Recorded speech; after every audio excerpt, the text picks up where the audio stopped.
গাখীৰটো পোৱা যায় যোৱা সময়তো এইটো ডিপাৰ্টমেণ্টৰ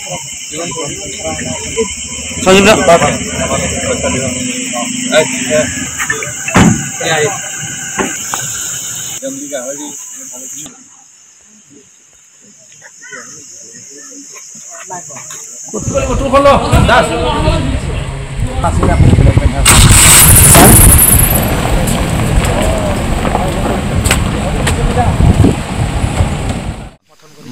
মথনগড়ি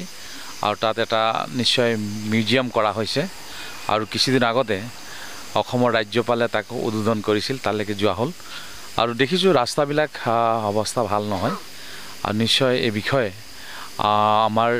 যি ফৰেষ্ট মিনিষ্টাৰ তেওঁক বিষয়ে অৱগত কৰোৱা হ'ব ৰাস্তাবিলাক যাতে অলপ ঠিক কৰি দিয়া হওক আৰু কেইবাটাও নতুন ৰাস্তাও বনাবলগীয়া আছে তাত আমি গম পোৱা মতে আৰু ইয়াৰ মোৰ লগত মোৰ গাইড হিচাপে চেমছন আছিল তেওঁ গোটেই কথাবিলাক বুজাইছে যে আমাৰ এই নেশ্যনেল পাৰ্কটোত কি কি সমস্যা আছে নিশ্চয় এই সমস্যাবিলাক লৈ পিনে মই ফৰেষ্ট মিনিষ্টাৰৰ লগত এই বিষয়ে আলোচনা কৰিম আৰু কেনেকৈ সমাধান কৰিব পৰা যায় এইখিনি কথা আমি চিন্তা কৰিম আৰু তাৰ উপৰি আমাৰ নিশ্চয় ইলেকশ্যন পিছত আমাৰ চৰকাৰ গঠন হ'বই আৰু আমি পাৰিলে চেণ্ট্ৰেল মিনিষ্টাৰকো এই বিষয়ে অৱগত কৰাব লাগিব কাৰণ আজি মানহত গড় দেখিলোঁ আৰু হাতী জংলী গাহৰি মিথুন হৰিণা এইবিলাক দেখা পোৱা গ'ল কাৰণ আজি বৰষুণ হোৱাৰ কাৰণে হয়তো ৰাস্তা কিনাৰলৈ ওলাই আহিছিল আৰু এইটো আমাৰ কাৰণে ভাল এটা লক্ষণ কাৰণ মই আজি কেইদিনমান আগত আহোঁতে প্ৰায় 10 কিলোমিটাৰ ভিতৰলৈ যাওঁতে একো দেখা নাছিল কিন্তু আজি এই 22 কিলোমিটাৰ যাওঁতে এইখিনি দেখা পোৱা গ'ল আৰু নিশ্চয় টুৰিজম মিনিষ্টাৰৰ লগতো এই বিষয়টো আলোচনা কৰিব লাগে ইয়াত যিবিলাক ৰিসৰ্ট আছে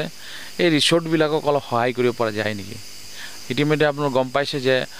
কাজিৰঙাত প্ৰায় 450 জিপচি প্ৰত্যেক দিনাখন কাজিৰঙাত সোমায় টুৰিষ্টক লৈ আৰু সেইকাৰণে মই পেট্ৰলিয়াম মন্ত্ৰী হিচাপে আমি তাতে এটা CNG ডিপো বহাইছোঁ যাতে আমি এইবিলাকক আমি CNG কৰিব পৰা যাব কাৰণ পলিউশ্যন ফ্ৰী কৰিব লাগিব আৰু তাৰ কাৰণে এইটো কৰা হৈছে আৰু নিশ্চয় ইয়াতো মই ভাবোঁ নতুনকৈ পেট্ৰল পাম্প ইতিমধ্যে চেংচন দিয়া হৈছে ইয়াত কাম চলি আছে এই তাতে CNG কৰিব পৰা যাব নি এই বিষয়ে মিনিষ্ট্ৰীৰ লগত আমি কথা পাতিম এইখিনি কথা কৈছোঁ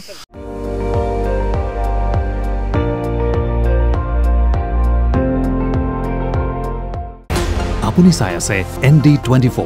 সৰ্বশ্ৰেষ্ঠ নহয় সৰ্বোত্তমৰ দৌৰ